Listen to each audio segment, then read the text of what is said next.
అదే RTV app వార్తల్ని క్షణాల్లో చదివే అవకాశం ఉంటుంది. ఒక న్యూస్ పేపర్, ఒక టెలివిజన్ ఛానల్ మీ చేతుల్లో ఎప్పుడూ ఉంటాయి.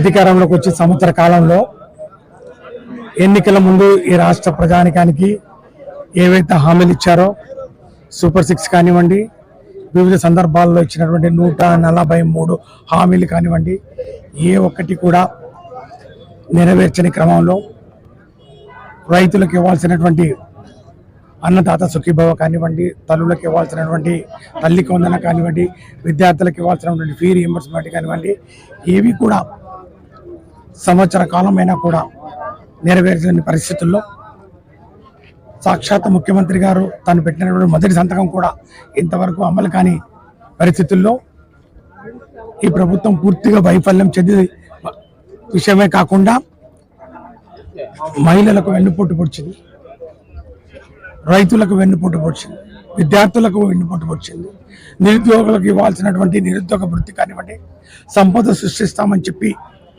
కళ్ళబొల్లి మాటలతోటి ఏ ఒక్క పథకాన్ని కూడా అమలు చేసే చిత్తశుద్ధి లేకుండా కూటమి ప్రభుత్వ వైఫల్యాలకు, కూటమి ప్రభుత్వం చేసినటువంటి దగాకు నిరసనగా ఈరోజు వైఎస్ఆర్ కాంగ్రెస్ పార్టీ జగన్మోహన్ రెడ్డి గారి నాయకత్వంలో ఆయన పిలుపు మేరకు ఈరోజు కొండేపి నియోజకవర్గంలో పెద్ద ఎత్తున శాంతియుతంగా ప్రజాస్వామ్య పద్ధతిలో ర్యాలీ చేసి వారి యొక్క వైఫల్యాలను ఎండగట్టే కార్యక్రమంలో ఒక అర్జీని ఎంఆర్ఓకు ఇచ్చే కార్యక్రమాన్ని నిర్వహించాలని తలపెడితే ఎంఆర్ఓ గారు పలాయనం చిత్తగించినారు మా కళ్ళ ముందరే. పోలీసు వారు ఎక్కడికక్కడ అడుగున ఆటంకాలు సృష్టిస్తూ మైక్ పర్మిషన్ లేదు, 30 section of Indian police act అది అమల్లో ఉంది.